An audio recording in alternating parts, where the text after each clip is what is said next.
बॉलीवुड में आज के दौर में कई ऐसे गायक हैं जिन्होंने हिंदी सिनेमा जगत की गायिका में अपनी अपनी पहचान बनाई है, मगर इन सब से हटकर एक गायक थे मोहम्मद रफ़ी साहब, जो कल भी लोगों के दिल में रहे, आज भी रहते हैं और आने वाली कई सदियों तक लोगों के दिलों में अपनी अलग जगह बनाए रखेंगे। नमस्कार दोस्तों, आज हम आपको बताने वाले हैं कि किस गाने को गाकर मोहम्मद रफ़ी के गले से खून निकलने लगता था। तो चलिए शुरू करते हैं। रफ़ी साहब का जन्म कोटला सुल्तान सिंह नामक गांव में हुआ था, जो आज के समय में पंजाब के अमृतसर डिस्ट्रिक्ट में मौजूद है। 6 भाइयों में सबसे छोटे मोहम्मद रफ़ी साहब को गाने का शौक उस समय हुआ जब उनके मोहल्ले से एक फ़कीर रोज़ एक पंजाबी गीत गाता हुआ जाता था। मोहम्मद रफ़ी को उस फ़कीर का गाना इतना अच्छा लगता था कि गाना सुनते हुए उसके पीछे पीछे चल दिया करते थे और वापस लौटने पर उस फ़कीर के अंदाज में ही उसके गाए गीत गाया करते थे। कुछ समय बाद पिता हाजी मोहम्मद अली अपने पूरे परिवार को लेकर बड़े शहर लाहौर में चले आए और एक हजाम की दुकान खोल ली। इधर उस फ़कीर से मिली हुई दुआ अब बालक रफ़ी के गले में झलकने लगी थी। इस गले में झलकते हुनर को भाई के एक दोस्त अब्दुल हमीद ने पहचाना, जो बाद में जाकर इनके रिश्ते में बहनोई भी बने।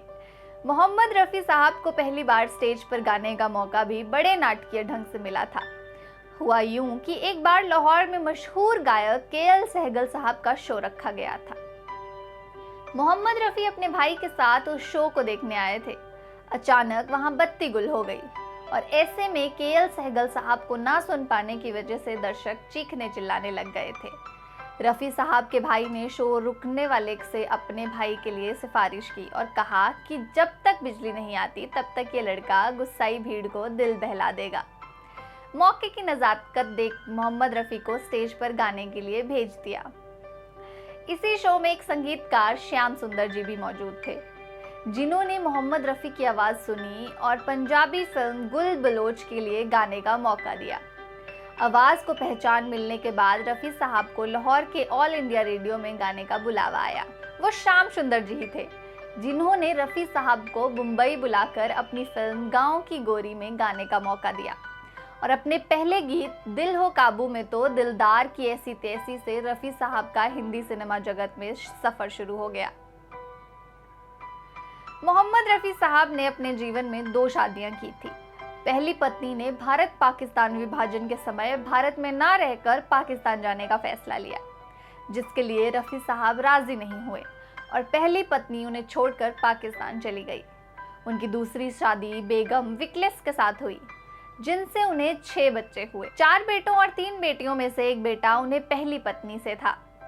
अपने जीवन में रफ़ी साहब ने कई भाषाओं में बहुत ज़्यादा गीत गाए। इनमें से अधिकतर गाने हिंदी में गाए हैं। नौशाद, शंकर, जयकिशन, ओपी नैयर और सचिन देव बर्मन जैसे संगीतकारों के साथ काम करते हुए रफ़ी साहब ने अपना पहला फिल्म फेयर अवार्ड जीता। 14वीं का चांद नामक के शीर्षक गीत के लिए उन्हें यह अवार्ड मिला था।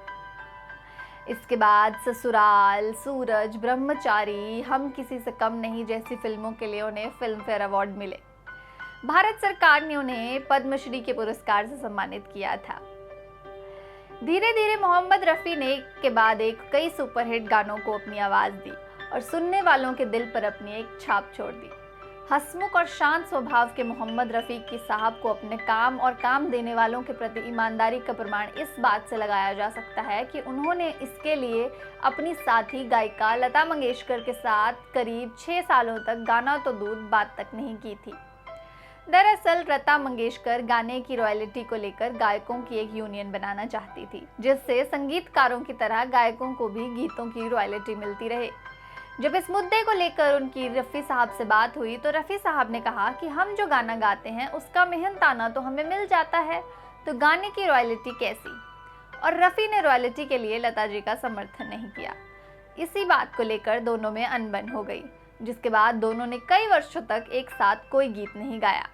आपको बता दें कि रफ़ी साहब को ऐसे बहुत कम लोग हैं जिन्होंने उदास या फिर रोते हुए देखा हो और ऐसे मौके महज 2 बार आए थे, वो भी गाने की रिकॉर्डिंग के दौरान। इनमें से एक मौका आई उनकी पहली हिट फिल्म बैजू बावरा के गीत एओ दुनिया के रखवाले गीत को गाते समय आया था। जब उस गाने की ऊंची सुरों की घटों रियाज के बाद गाने की रिकॉर्डिंग की गई, संगीतकार नौशाद साहब ने गाने की रिकॉर्डिंग पूरी तो की, मगर गाना खत्म होते ही रफ़ी साहब के गले में खून आ गया था। इस हादसे के बाद रफ़ी साहब कुछ समय तक गाना नहीं गा सके थे। इसके बाद इस गाने के लिए नौशाद साहब ने उन्हें जब खूब तारीफें मिली तो सुनकर रफ़ी साहब की आंखों में आंसू आ गए। रफ़ी साहब तो अपनी बेटी की विदाई पर भी नहीं रोए, अपनी बेटी को हंसते हुए विदा किया, मगर बेटी की विदाई का दर्द अपने सीने में दबाए हुए विदाई के 2 दिनों बाद फिल्म नील कमल के गीत के रिकॉर्ड करते हुए बच्चों की तरह से सककर रोने लग गए थे। एक रात जब निर्माता निर्देशक जे ओम प्रकाश जी की फिल्म के गाने की रिकॉर्डिंग चल रही थी तो गाने की महज 4 लाइनें बाकी थी। सीढ़ियों से उतर के नीचे अपनी गाड़ी में बैठकर फिर से सीढ़ियां चढ़कर ऊपर आए और जे प्रकाश को बोले कि ओम जी केवल 4 लाइनें ही तो बाकी हैं, कल के लिए क्यों बाकी रखें, आज ही पूरी कर लेते हैं। लक्ष्मीकांत प्यारेलाल का संगीत और आनंद बख्शी के बोल, फिल्म का नाम, आस पास के गीत किए, 4 लाइनें रिकॉर्ड की और नीचे आकर अपनी गाड़ी में बैठे और घर चले गए। दूसरे दिन रफ़ी साहब को दिल का दौरा पड़ा और हिंदी संगीत को अनमोल रतन इस दुनिया में अपना काम पूरा करके उस दुनिया से चला गया।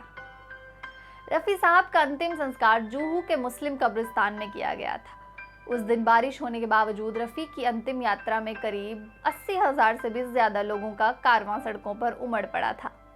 ये भीड़ उनके चाहने वालों की थी, जो अब तक की सबसे विशाल अंतिम यात्रा रही थी। उनको सम्मान देते हुए भारत सरकार ने 2 दिन की राष्ट्रीय छुट्टी भी घोषित की थी। रफ़ी के मकबरे को दूसरे फिल्म इंडस्ट्री के आर्टिस्ट जैसे मधुबाला के साथ बनाया गया। मोहम्मद रफ़ी के चाहने वाले हर साल उनके जन्म और मृत्यु के दिन मकबरे के पास उन्हें श्रद्धांजलि और जन्मदिन की बधाइयां देने आते हैं। इसी जगह पर उनकी याद में एक नारियल का पेड़ भी लगाया गया है। दोस्तों, अगर आपको हमारी ये जानकारी अच्छी लगी हो तो कृपया इसे लाइक और शेयर ज़रूर कीजिएगा और हमें कमेंट बॉक्स में अपनी प्रतिक्रिया ज़रूर दीजिएगा। नमस्कार।